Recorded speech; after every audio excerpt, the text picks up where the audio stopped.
सदाम्भोधिभासं गलत्पुष्पहासं जगत्सन्निवासं सशतातिथ्यभासं गदाचक्रशस्त्रं लसत्पीतवस्त्रं हसत्चारुवक्त्रं भजेऽहं। अर्थात जो सदा समुद्र में वास करते हैं, जिनकी मुस्कान खिले हुए पुष्प की भांति है, जिनका वास पूरे जगत में है और जो सौर सूर्य के समान प्रतीत होते हैं, जो गदा चक्र और शस्त्र धारण करते हैं, जो पीले वस्त्रों से सुशोभित हैं, जिनके सुंदर चेहरे पर प्यारी मुस्कान है, उन भगवान विष्णु को मैं बार बार पूजन करती हूँ। तो आज मैं कार्तिक मास का 12वां अध्याय पढ़ रही हूँ। आशा है कि आप इसको ध्यानपूर्वक श्रवण करेंगे और मेरा रमा भक्ति चैनल को लाइक और सब्सक्राइब और शेयर ज़रूर करेंगे। तो आइए शुरू करते हैं 12वां अध्याय। श्री नारद जी ने कहा, तब जलंधर को अपनी खोज में आते देखकर इंद्र आदि देवता भय कंपित होकर वहां से भी भाग निकले। भागकर वह बैकुंठ में भगवान विष्णु के पास पहुँचे और फिर देवताओं ने अपनी रक्षा के लिए उनकी स्तुति की और देवताओं की उस दीनवाणी को सुनकर करुणा सागर भगवान विष्णु ने उनसे कहा, देवताओं, तुम भय को त्याग दो, युद्ध में मैं शीघ्र ही उस जलंधर को देखूंगा। ऐसा कहने के साथ ही भगवान गरुड़ पर जा बैठे। तब देवताओं सहित उन्हें युद्ध क्षेत्र की ओर प्रयाण करते देख समुद्र तनया लक्ष्मी के नेत्रों में जल भर आया और उन्होंने कहा, हे नाथ, यदि मैं सर्वदा आपकी प्रिय हूँ और भक्त हूँ, तो आप मेरा भाई आप द्वारा कैसे युद्ध में मारा जाना चाहिए।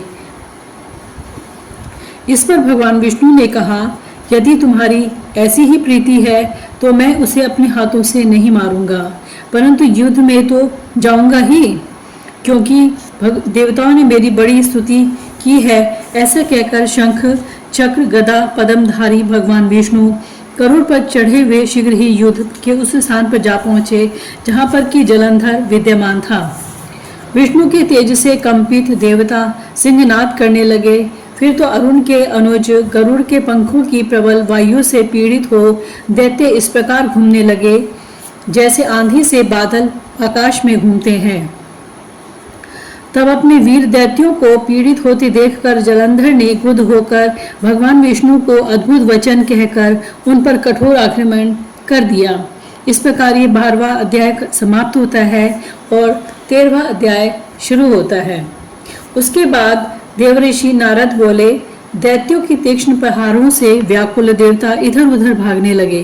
तब इंद्र आदि को इस प्रकार भयभीत देखकर गरुड़ पर चढ़े भगवान युद्ध में आगे बढ़े। उन्होंने अपने सारंग नामक धनुष उठाकर बड़े जोर से टंकार किया। त्रिलोक शब्दित हो गया। पल मात्र में ही भगवान विष्णु ने हजारों दैत्यों के सिर काट गिराए। यह देखकर जलंधर की क्रोध की सीमा न रही। फिर तो भगवान विष्णु और जलंधर का महान संग्राम हुआ। बाणों से आकाश भर गया। लोग आश्चर्य करने लगे। विष्णु ने अपने बाणों के वेग से उस दैत्य की ध्वजा, क्षेत्र और धनुष बाण काट डाले। एक बाण से उसकी छाती में प्रहार किया।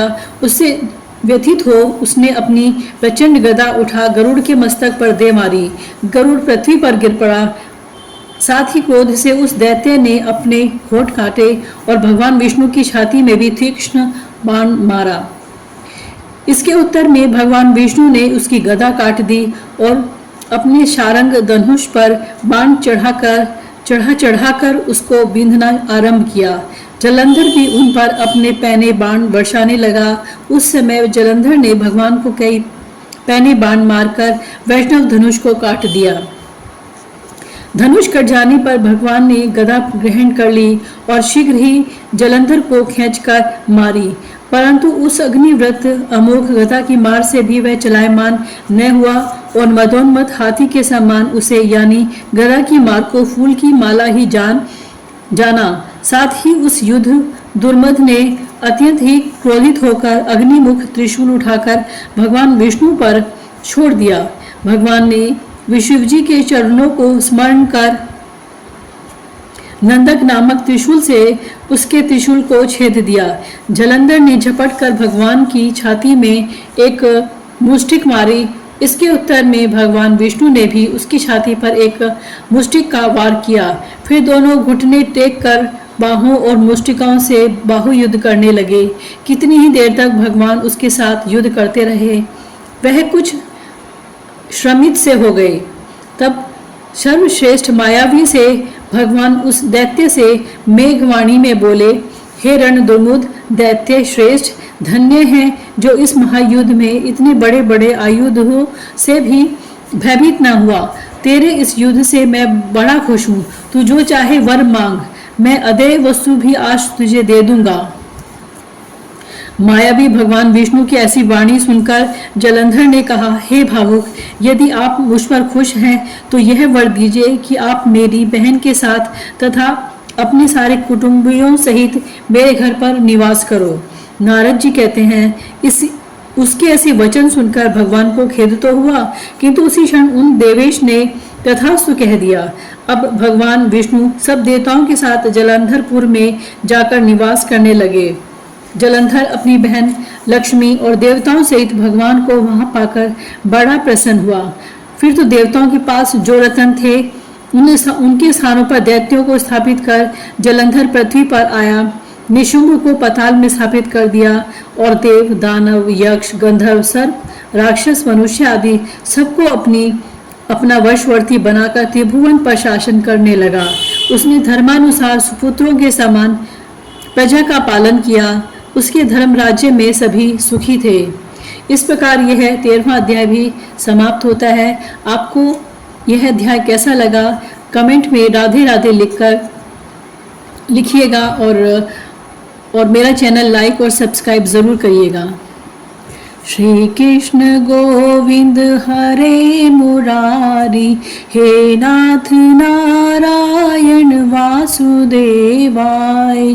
श्री कृष्ण गोविंद हरे मुरारी, हे नाथ नारायण वासुदेवाय। श्री कृष्ण गोविंद हरे मुरारी, हे नाथ नारायण वासुदेवाय। धन्यवाद।